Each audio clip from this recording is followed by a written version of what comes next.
A Kafka topic acts as a logical channel or category for organizing massive data streams. Think of it like a persistent, ordered log, similar to a folder in a file system.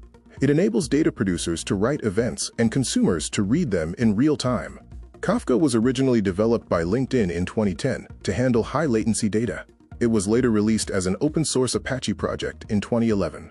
Since then, it has evolved into an industry standard, now processing trillions of messages every single day. The core components include partitions, which split the topic log across servers for parallel processing. Brokers are the physical servers in a cluster that store the data, while offsets serve as sequential pointers to track where a consumer is in the stream. Kafka has many real-world applications. Ride-sharing apps like Uber use it for real-time tracking, while Netflix relies on it for personalized content recommendations.